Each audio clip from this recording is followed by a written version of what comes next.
El movimiento conocido como modernismo en Latinoamérica fue un complejo proceso de búsqueda y renovación estética que tuvo lugar a fines del siglo XIX. Fue la era del imperio, como la llama el historiador inglés Eric Hobsbawm, una época de expansión, desarrollo y colonización que abarcó todo el planeta. Como tal, fue una época donde los opuestos cayeron en un íntimo y a menudo creativo conflicto. Razón y pasión, positivismo y espiritualidad, tradición y cambio.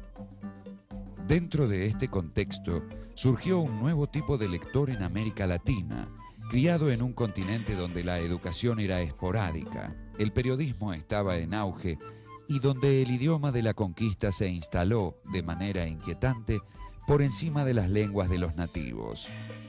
Sudamérica, un crisol de culturas y estéticas aparentemente disonantes, supo ser el terreno fértil para el desarrollo de la literatura modernista, dándole a la poesía lírica, las novelas y las crónicas de no ficción formas sumamente originales.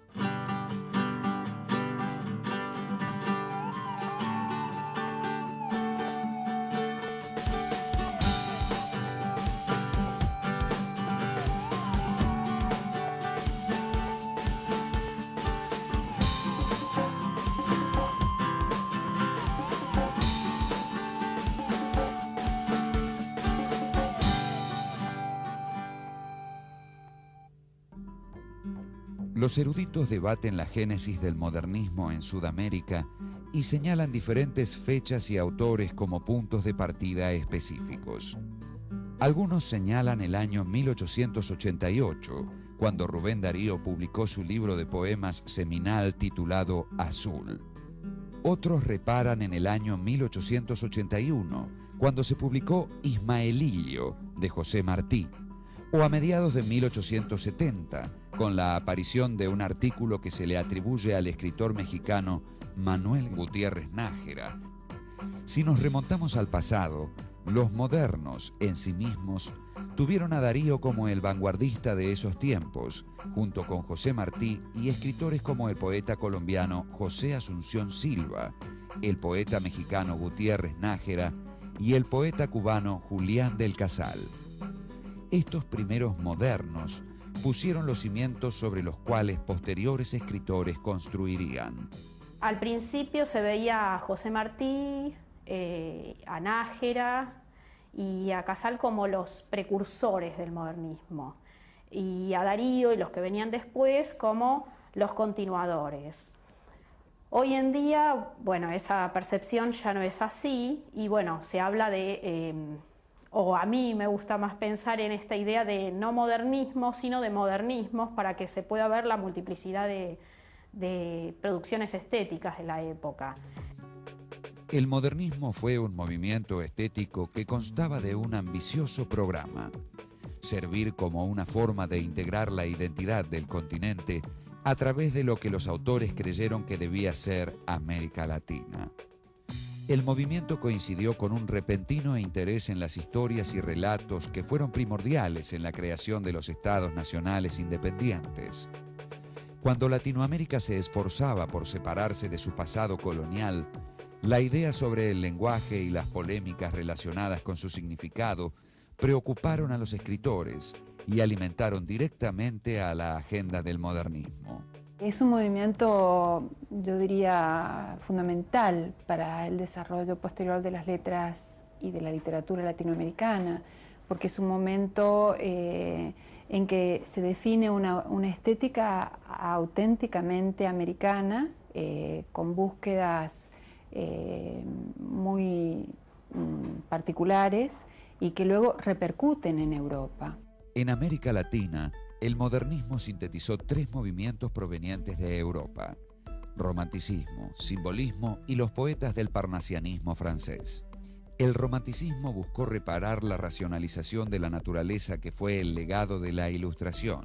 El simbolismo rechazó el realismo a favor de la espiritualidad, la imaginación y los sueños, y los poetas parnasianos, quienes incluyeron a Paul Verlaine y a Charles Leconte de Lille, se esforzaron por la artesanía precisa, abordando los temas clásicos y exóticos de manera rígida y con desapego emocional.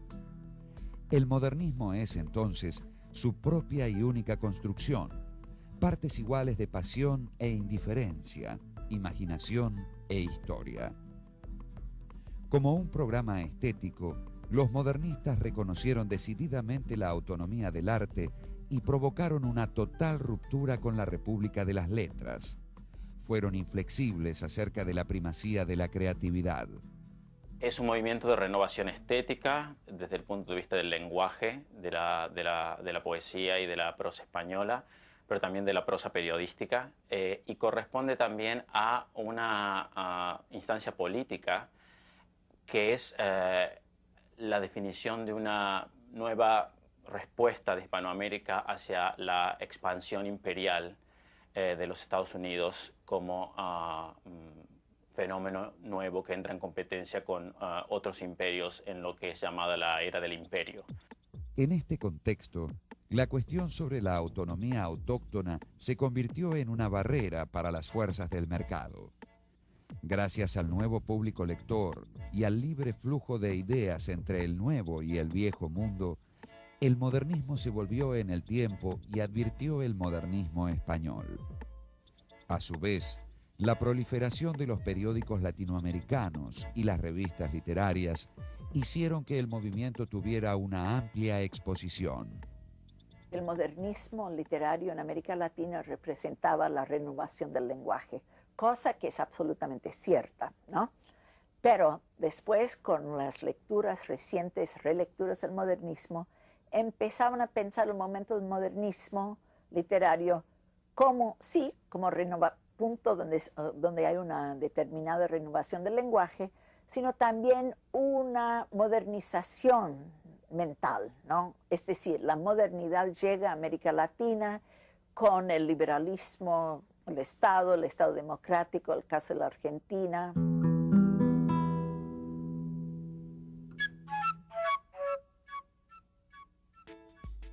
Una de las metas primordiales de los modernos fue la innovación lingüística, la que tomaron como una forma de liberarse del romanticismo y del neoclasicismo.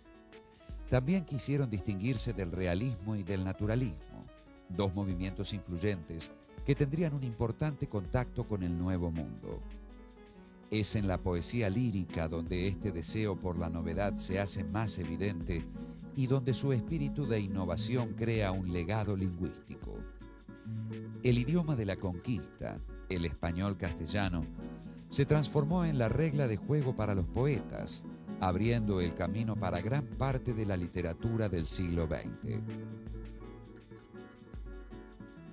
Aunque las innovaciones del modernismo pueden ser definidas generalmente en la poesía lírica y en la prosa, existen diferencias cruciales e inclusive contradicciones entre las estéticas de escritores como José Martí, Rubén Darío, los poetas cubanos Julián del Casal y José Asunción Silva, Gutiérrez Nájera y el escritor y periodista argentino Leopoldo Lugones. A pesar de, o quizá por causa de, sus muchas manifestaciones, el modernismo fue, según lo describió Rubén Darío, un movimiento de libertad. Los escritores llegaron al modernismo guiados por el anhelo de expandir la lengua española, con el objeto de engrandecer el arte por el arte mismo e inculcar los valores de los modernos en la cultura y en lo político. Esta nueva raza de escritores buscó despojarse del sentimentalismo romántico con el propósito de abandonar el cliché del color local e ir más allá del mandato nacionalista. Darío toma el desafío histórico de la independencia continental y organiza esta suerte de ejército o armada o legión lírica que es el modernismo. Y define el modernismo como un movimiento que tiene que tener dimensión continental, para desde el continente intentar la reconquista de España, que es de donde viene al continente la lengua, y a través de la lengua pues toda la cultura poética occidental. Y entonces él considera indispensable que a esa insisto, legión de letrados, se incorporen gente de distintos orígenes, pero definiéndose justamente como continentales. Así surgió una estética de experimentación e individualismo, estética que se abrió a otras literaturas. Y los lazos del pasado no fueron completamente rigurosos, como lo señaló Rubén Darío en el prólogo a su famoso libro Prosas profanas, publicado en Buenos Aires en 1896. Mi abuelo español, con su barba blanca, me muestra una serie de retratos ilustres. Este, dice, es el gran Miguel de Cervantes Saavedra, genio y manco. Este es Lope de Vega, este es Garcilaso, este es Quintana. Le pregunto sobre el noble Gracián, sobre Teresa la Santa, sobre el valiente Góngora y sobre el más fuerte de todos, don Francisco de Quevedo y Villegas. Entonces exclama, Shakespeare, Dante, Hugo, y a mí mismo, Verlaine. La poesía del modernismo fue notable también por su fascinación con la musicalidad y las cualidades del tono del sonido. Muchos de los poemas intentaron repetir el efecto de la música como una especie de nuevo lenguaje literario. Uno de los textos más característicos al respecto son las palabras liminares, que es el prólogo de uno de sus más importantes libros de poesía publicado en 1896, Prosas profanas. Allí él, por ejemplo, habla de la importancia de la creatividad individual de cada autor, de las posibilidades de encontrar un estilo propio y la búsqueda de una manifestación literaria a partir de un concepto de la belleza que conjugue la musicalidad de la armonía y una musicalidad de una armonía que está basada fundamentalmente en el principio del ritmo. Los modernistas han absorbido, han sido muy buenos discípulos admiradores del simbolismo, ¿no? Y el simbolismo como poética, sobre todo a partir de Verlaine, había impuesto la idea de que la poesía debía acercarse a la música, que el arte por excelencia era la música, porque era el arte más etéreo, más inacible. Los modernistas exploraron una variedad de formas, ritmos y metros. Fueron del soneto a la balada, del verso alejandrino al octavo, de algo que se acerca al verso libre, como en las famosas nocturnas de José Asunción Silva, a unas extrañas acentuaciones y dramáticas caesuras, una de las tácticas favoritas de Darío. Son los centauros, cubren la llanura, les siente la montaña. De lejos, formas son de torrente, que cae, su galope al aire que reposa. Despierta y estremece la hoja del laurel rosa. En otro registro, José Martí repite la popular poesía española para escribir lo que llamó versos simples, que de hecho no son nada simples. Yo tengo un amigo muerto que suele venirme a ver. Mi amigo se sienta y canta en voz que ha de doler. En cuanto llega a esta angustia, rompe el muerto a maldecir. Le amanso el cráneo, lo acuesto el muerto a dormir. En sus nocturnas, José Asunción Silva generó un ritmo, una cadencia y un sonido que evocaban una profunda sensación de dolor y añoranza, de modos que hacen pensar en el poeta simbolista francés Stéphane Mallarmé. Una noche toda llena de murmullos, de perfumes y de música de alas. Una noche en que ardían en la sombra nupcial y húmeda las luciérnagas fantásticas. A mi lado lentamente, contra mí, ceñida toda, muda y pálida, como si un presentimiento de amarguras infinitas hasta el más secreto fondo de las fibras te agitara. El poeta boliviano Ricardo Jaime Freire pasó la mayor parte de su vida en la Argentina, donde mantuvo una íntima amistad con Rubén Darío. Juntos fundaron la revista literaria de corta vida pero de gran influencia, Revista de América, en la cual expusieron su manifiesto del modernismo.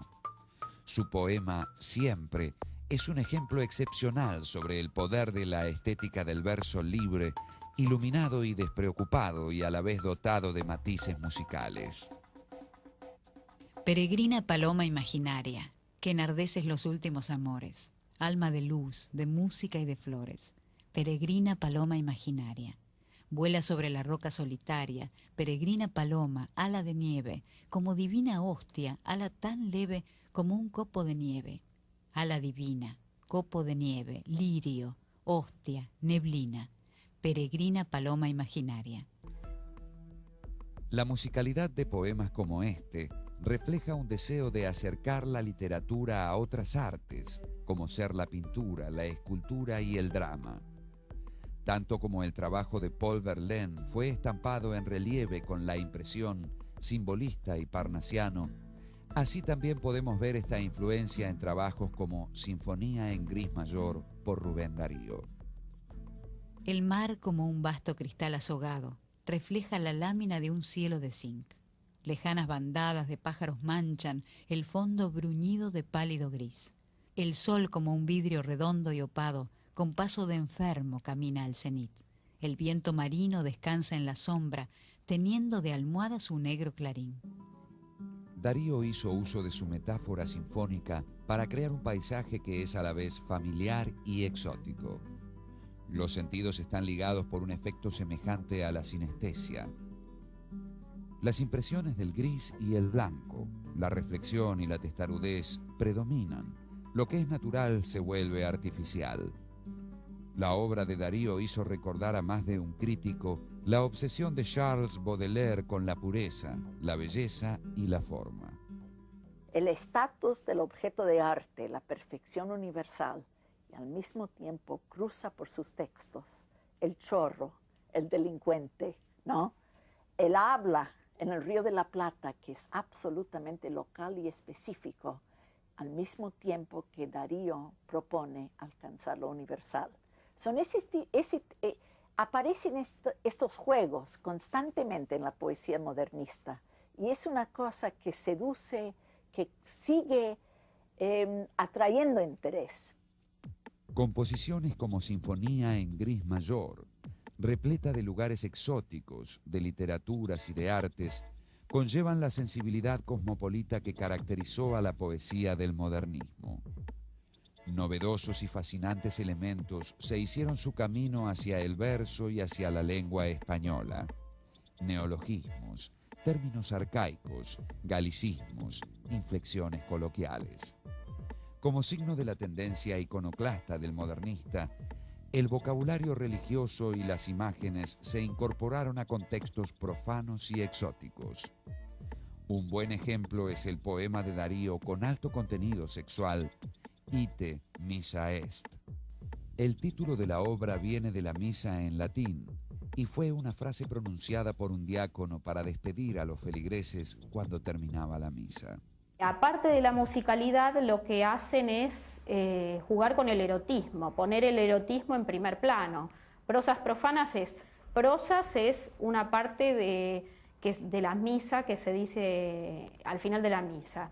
Y profanas, bueno, justamente lo contrario. Con esta contradicción están uniendo lo sagrado a lo profano. Entonces también están produciendo rupturas a nivel social. La poesía del escritor mexicano Amado Nervo también evoca una mística extraña.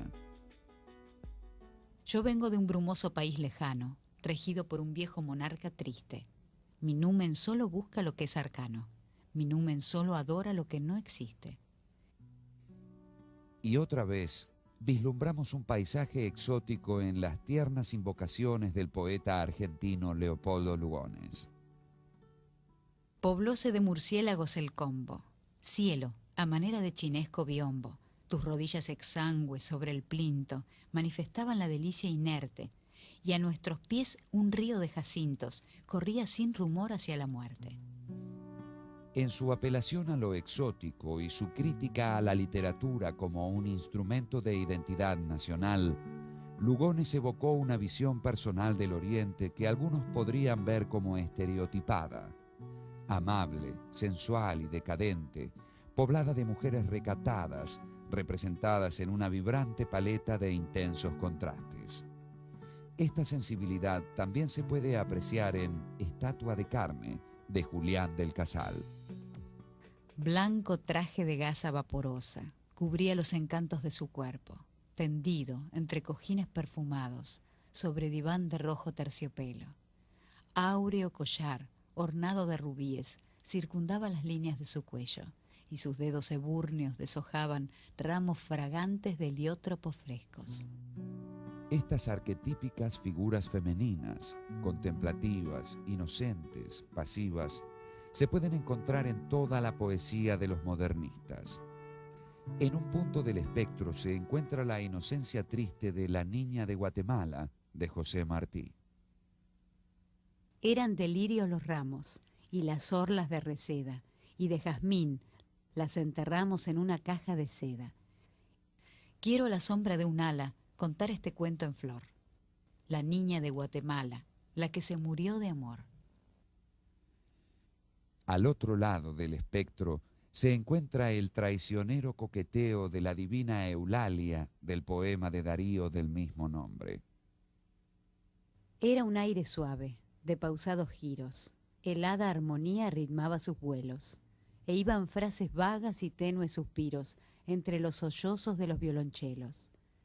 La marquesa Eulalia, risas y desvíos, daba a un tiempo mismo para dos rivales, el vizconde rubio de los desafíos y el abate joven de los madrigales. Al mismo tiempo que trabajaba en oposición tanto al pragmatismo de fin de siglo y las nociones románticas sobre el amor, el sexo, la bohemia, la poesía de los modernistas expuso la angustia genuina de los artistas al confrontarse con el fin del siglo XIX. Con la predominante sensación de haber perdido la seguridad y la estabilidad, vino una búsqueda metafísica por lo que sería por siempre y en todas partes la verdad. Este anhelo se puede apreciar en poemas como La respuesta de la tierra, de José Asunción Silva. ¿Por qué nacemos, madre? Dime, ¿por qué morimos? ¿Por qué? Mi angustia sacia y a mi ansiedad contesta. Yo, sacerdote tuyo, arrodillado y trémulo, en estas soledades aguardo la respuesta. La tierra, como siempre, displicente y callada, al gran poeta lírico no le contestó nada. Y otra vez, en los versos de Gutiérrez Nájera, oímos la poderosa evocación de la escalofriante fuerza de la ansiedad. Descienden taciturnas las tristezas al fondo de mi alma, y entumecidas, haraposas, brujas, con uñas negras, mi vida escarban. De sangre es el color de sus pupilas, de nieve son las lágrimas, hondo pavor me infunden. Yo las amo, por ser las solas que me acompañan. La angustia, la inquietud y el aburrimiento son la enfermedad del siglo. El dominante sentimiento de hastío aplacado por la indulgencia de los sentidos y en exceso aliado con un perceptible deseo de muerte.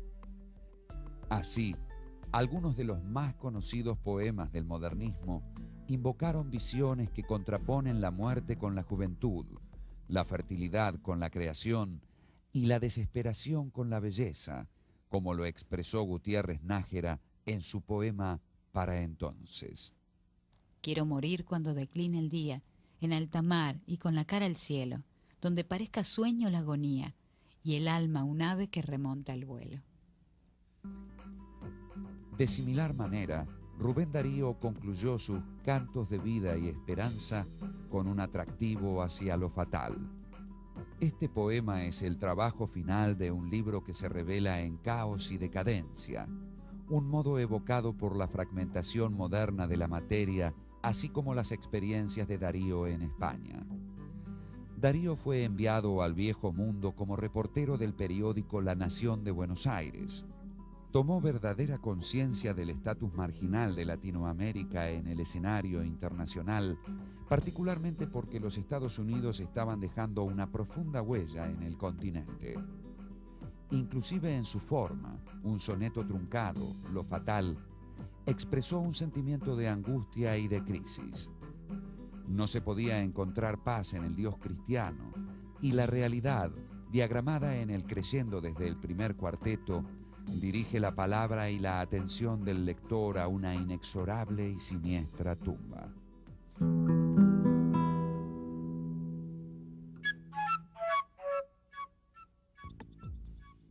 Además de las innovaciones en la poesía, el modernismo tomó las otras formas literarias con particular entusiasmo. En la prosa y en el periodismo, los escritores desarmaron y reconstruyeron la lengua española con el objetivo de revolucionar el arte, la cultura y la idea de una América Latina en sí misma. La prosa y el periodismo resultaron tener mucho en común y a menudo aparecían juntos en los diarios y revistas que publicaban crónicas de portada, cuentos y novelas en serie. Los poetas modernistas, por un lado, están dedicados a la renovación del lenguaje a través del verso, pero son todos ensayistas, están todos escribiendo en los periódicos más importantes del otro fin de siglo y esto pasa de un género para el otro. Además, están inventando de nuevo la prosa. Esta dinámica condujo a la evolución de una nueva clase de historia corta, en la cual escritores como Manuel Gutiérrez Nájera, José Martí y Rubén Darío dejarían sus huellas. Sus obras insertaron el ADN de la poesía modernista a la prosa y a menudo representan al artista por estar en desequilibrio con la sociedad. Esta asimetría se debe, en gran parte, a la preocupación del modernismo por la autonomía del arte. Este fenómeno se puede apreciar, por ejemplo, en las historias de Azul, de Rubén Darío, publicadas en Chile en el año 1888, particularmente en El Rey Burgués o en La muerte de la emperatriz de China. También se puede percibir en las historias de La telaraña, de Gutiérrez Nájera, publicada en 1883.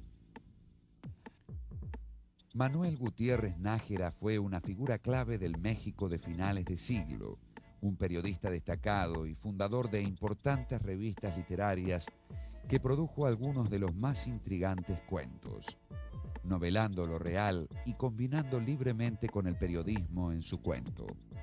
Era un cronista, digamos, fue el director de la revista Azul, una de las primeras revistas modernistas, pero sobre todo se destaca como cronista, ¿no? con crónicas acerca de la sensibilidad moderna para mirar la ciudad, para mirar la vida contemporánea, trabajando sobre todo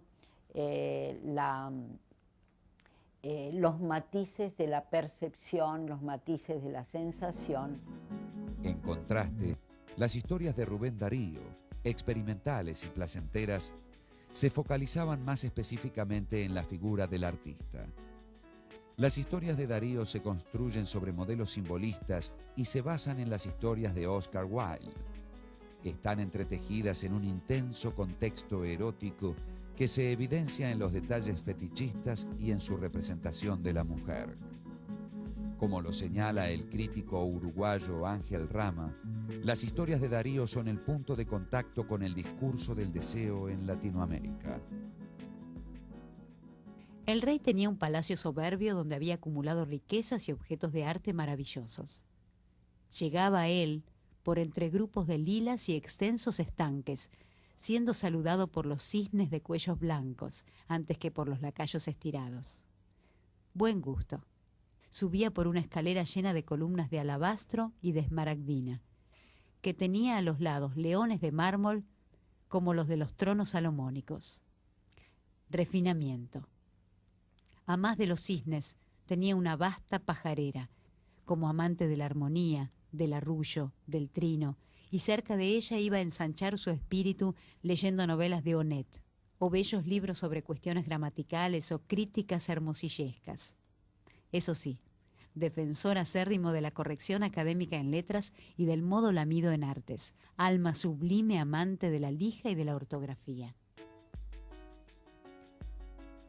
Las historias de los modernistas también dejan lugar a lo extraño, lo fantástico y lo misterioso, como se puede apreciar en las historias de Gutiérrez Nájera y Amado Nervo, y también en algunas de las posteriores historias de Rubén Darío, como Huitzilopochtli. Sin embargo, es Leopoldo Lugones el maestro indiscutido de lo misterioso, como se evidencia en su colección de historias titulada Fuerzas Extrañas del año 1909. Este libro reúne espiritismo, fantasía, misterio, intuición directa y experiencia divina. Lugones tiene un gran interés por el pensamiento, por este tipo de filosofías marginales, digamos, ¿no? Así como se interesó por el anarquismo, se interesó por el espiritismo.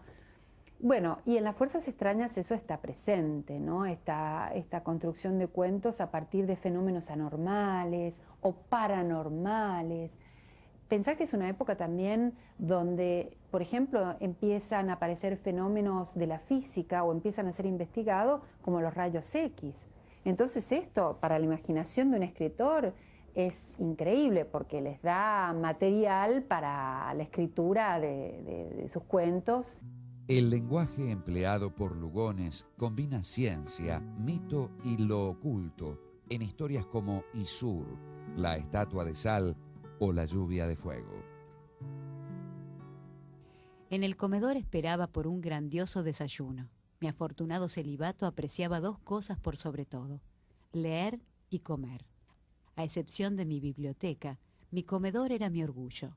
Enfermo de las mujeres y de Gotha, cuando se trataba de afables vicios, todo lo demás podía esperar, excepto la glotonería, donde un esclavo me leía los cuentos sobre mis viajes. Nunca fui capaz de entender la práctica de tener una comida en compañía. Y si no me gustan las mujeres, como te lo he dicho, te puedes hacer una idea de cuánto aborrezco a los hombres.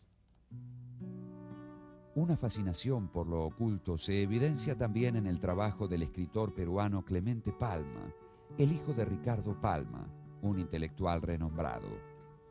Sus cuentos malévolos, publicados en 1904, entremezclan realismo y fantasía y muestran el sello de Edgar Allan Poe, Anton Chekhov y E.T.A. Hoffmann, sin abandonar, sin embargo, las sensibilidades decadentes fin de siglo del modernismo. Relatos de amor, necrofilia y lo macabro están detallados en prosa sofisticadamente maleable, que capta una visión del mundo bastante alucinante, característica común a muchas historias modernistas.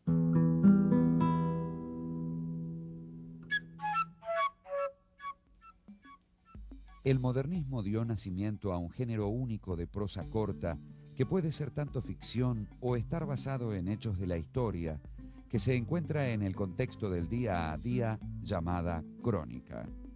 Toscamente traducida al inglés como chronicle, la crónica conserva su popularidad hasta el día de hoy en Latinoamérica y ha tratado todos los temas, desde las evocaciones más íntimas de la vida en familia hasta los agitados debates sobre los temas de actualidad.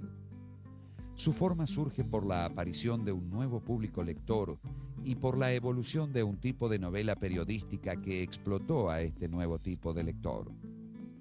Este periodismo pudo reflejar los perfiles individuales de los principales periódicos de las ciudades más importantes.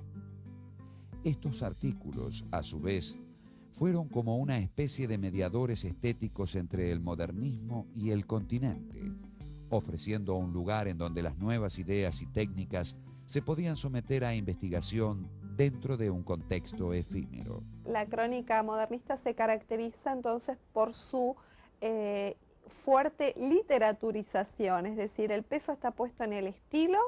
Al escritor modernista le interesa hacer literatura, aunque sea en el ámbito no tan propicio o heterogéneo como es el del periódico. Sin embargo, la crónica modernista tiene que responder a ciertos principios típicos del diario o del periódico: la brevedad y la idea de una relación entre la crónica y un referente extratextual, es decir, la crónica tiene que narrar un acontecimiento actual, contemporáneo al autor. Diversas tradiciones convergieron en la crónica. La filología o el estudio de la lengua en su uso en la literatura, comentarios sobre las costumbres sociales en el estilo del escritor y crítico social, el español Mariano José Larra, y las crónicas francesas. Estas crónicas se especializaron en registrar lo que era nuevo para la cultura y la sociedad y enfatizaron el punto de vista personal del periodista. La crónica se convirtió en un espacio donde los modernistas pudieron exponer sus retratos por todo el mundo, como ser los Estados Unidos, en el caso de Martí, París y España, en el caso de Darío, Europa y el lejano Oriente para los trabajos del guatemalteco Enrique Gómez Carrillo, o Latinoamérica, con Gutiérrez Nájera y Luis G. Urbina, entre otros. Definen de algún modo una nueva forma de hacer la noticia, y esa nueva forma de hacer la noticia está basada en la simultaneidad, por una parte, es decir, en la transmisión de la novedad que ocurría en otros países, y por lo tanto esa transmisión de la novedad modifica la función del periódico, que ya no tiene tanto como misión, digamos, el comentario de los acontecimientos de la época desde el punto de vista narrativo, pero digamos sino la transmisión de la actualidad. Con todo queda y se crea este género que es la crónica, que consiste justamente en comentar hechos de actualidad narrados. Veo escenas penosas y ridículas. Ramilletes humanos se desgranan al partir el vehículo. Una vieja de rara papalina se hace a las faldas de un obeso cura y ambos ruedan por el empedrado. Como los cocheros están en huelga, esta irrupción es continua. Fuera de verse a cada instante carruajes de remis que pasan con cargas de peregrinos. Ancianos, hombres de distintas edades, niños, nodrizas con bebés, frailes de todo plumaje, curas de toda caladura se han desprendido de los 4 puntos del globo para venir a visitar santuarios, besar piedras, admirar templos y sobre todo ver a un viejecito eburnio que alza apenas la diestra casi secular y esboza bajo la inmensa basílica el ademán de una bendición. Aunque algunos escritores se quejaban porque el trabajo del periódico se llevaba a sus producciones literarias, lo cierto es que, como lo expone el teórico cultural uruguayo Ángel Rama, las columnas eran como una especie de gimnasia de escritura que ayudaban a forjar un nuevo lenguaje para el relato. Las crónicas habitaron un lugar de participación política y estética. Se posicionaba entre el arte puro y los caprichos del mercado, y utilizando una forma de lectura práctica, se instalaban todos los días en las mesas de muchos lectores. Uno de los principales practicantes de la crónica, un escritor que tuvo una opinión singular, totalmente consciente de todas las posibilidades que podían surgir del género, fue José Martí. Junto con Rubén Darío, Martí ocupó un lugar privilegiado en el diario La Nación de Buenos Aires y en sus páginas expuso la crónica como un arte al mismo nivel que los cuentos. En José Martí lo que aparece es la contradicción, como yo dije antes, entre las armas y las letras, porque por un lado él tiene muchos textos en donde habla de Cuba, pero por otro lado renueva la poesía y renueva la prosa. Su prosa es artística y hoy en día nosotros lo leemos como literatura. Si fuera solo una intención política, bueno, habría perdido vigencia, pero hoy en día, por ejemplo, crónicas como Coney Island, el puente de Brooklyn, el asesinato de los italianos, las leemos como un texto literario, más allá del efecto que tuvo en su momento. Entonces, lo que cambia en el modernismo es el lugar del intelectual. Ya no tiene un espacio dentro de determinada organización estatal, sino que intenta profesionalizarse. La ciencia incrementa la habilidad del hombre para juzgar y para nutrirse de información concisa, pero al final el problema nunca podrá ser resuelto. Será simplemente dejado de lado. El hombre no puede ser Dios por el hecho de ser hombre. Debemos admitir cuán inevitable es el misterio y hacer el bien, pues este produce un placer positivo y permite que el hombre alcance la purificación y el crecimiento. Entre los modernistas La situación de Martí era algo inusual, por el hecho de que provenía de una colonia, Cuba, que sentía el peso del imperialismo de los Estados Unidos. Y mientras crecía bajo las sombras de este país, vivió 15 años allí y tuvo conocimiento directo de los cambios que definirían su tiempo. También se mantuvo al tanto de aquellas cuestiones del día a día en los Estados Unidos inherentes al destino manifiesto, sabiendo lo que esto implicaba para Latinoamérica.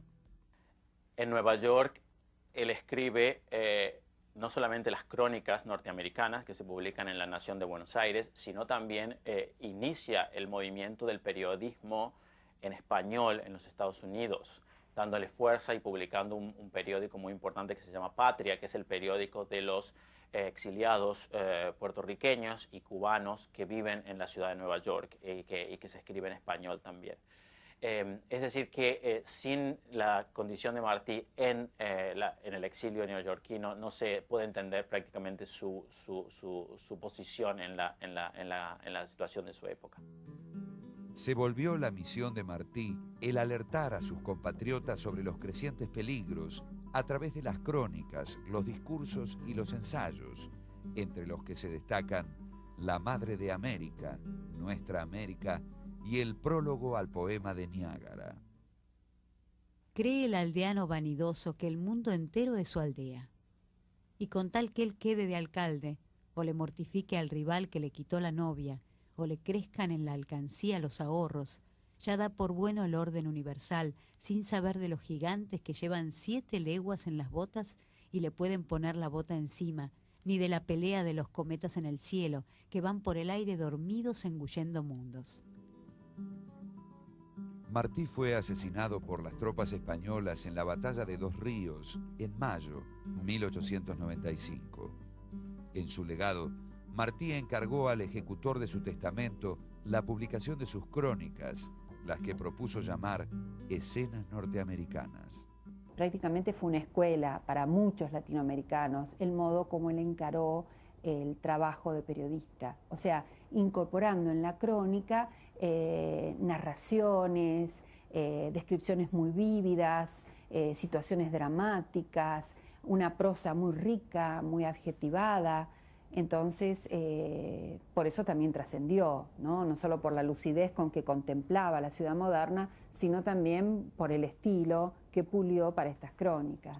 Las mismas incluyen viñetas de la isla Coney, representaciones de las huelgas y de las acciones de los trabajadores, la construcción del puente sobre el río Brooklyn, la Estatua de la Libertad y retratos de artistas como Walt Whitman y Oscar Wilde. También tratan sobre los temas relacionados con el mundo del trabajo y examinan la problemática de la intersección de la mano de obra inmigrante y el capitalismo industrial. En cada una de estas piezas se evidencia que Martí compartió la preocupación del modernismo acerca de la forma, una fijación que de hecho le dio la posibilidad de permanencia a la luz de la transformación y el cambio de los tiempos modernos. En sus obras, de gran destreza, escritas y vueltas a escribir de una manera obsesiva, Martí utilizó párrafos largos y una puntuación poco común, y a menudo se dirigía directamente al lector. Oh digno prendedor de estas dos maravillosas ciudades, oh líder de hierro de aquellos dos mundos del Nuevo Testamento. Los pueblos han de vivir criticándose, porque la crítica es la salud, pero con un solo pecho y una sola mente. Bajarse hasta los infelices y alzarlos en los brazos, con el fuego del corazón de celar la América coagulada. Echar, bullendo y rebotando por las venas la sangre natural del país. Rubén Darío fue otro respetado columnista que trabajó este género.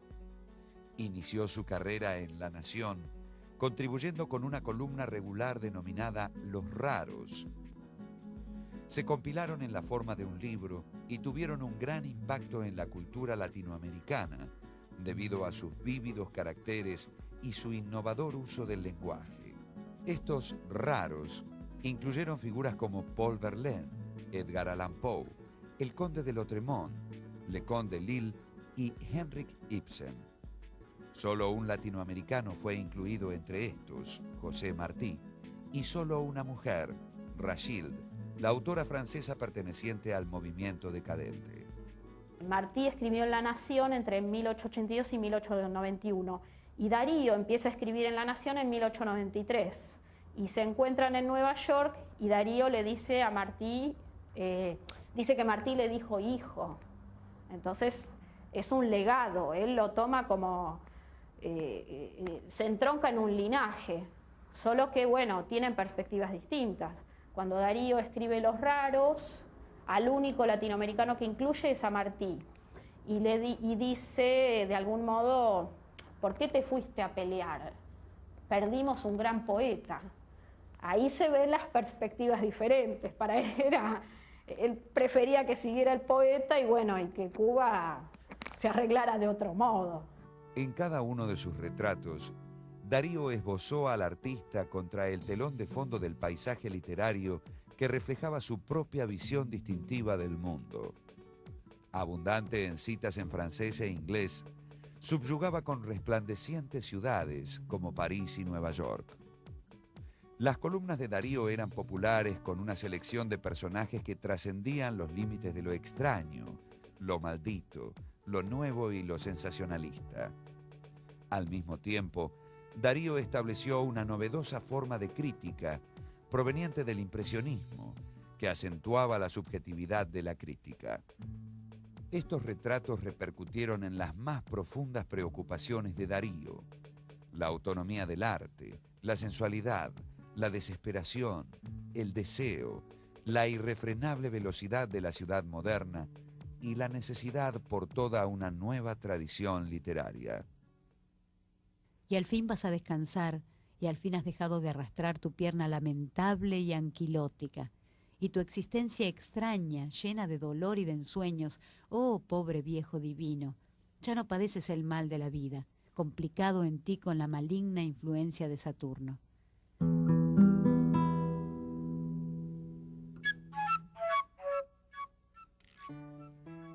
A finales del siglo XIX, la novela latinoamericana era un género que se encontraba en flujo constante, abatida por la forzada competencia entre el realismo, el naturalismo y el modernismo.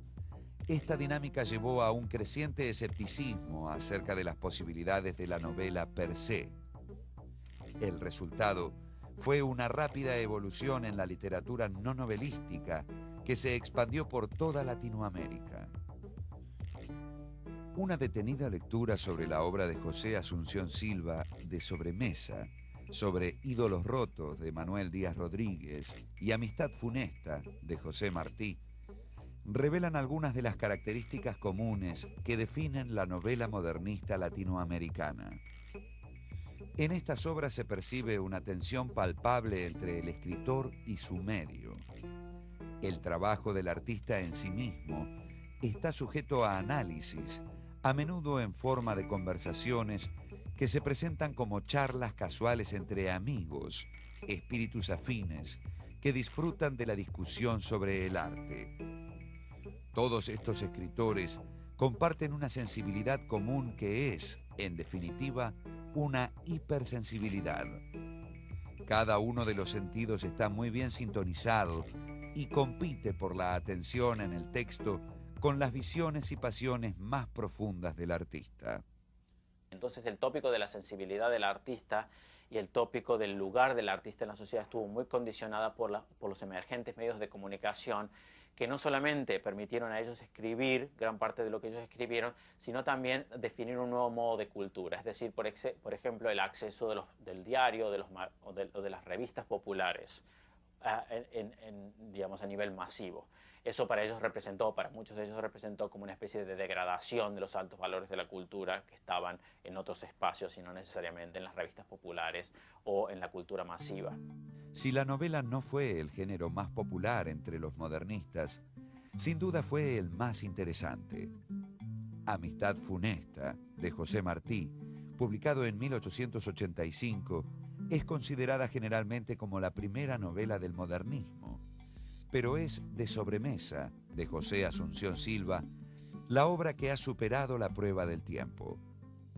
anuncia la llegada de una nueva estética, definida por la fragmentación y la ironía, que predominarán en la novela del siglo XX, y anticipa muchas de las convenciones e inquietudes que dominarán la prosa en las décadas por venir. El modernismo aflora como producto de la crisis de la modernidad, ligada al desarrollo del capitalismo, el crecimiento urbano y la modernización de las diferentes naciones. Esta modernidad está relacionada con las comunicaciones, que tienen un importante efecto en el campo de la cultura y permiten el desplazamiento de escritores y artistas, pero también reuniones continentales como nunca antes fue posible.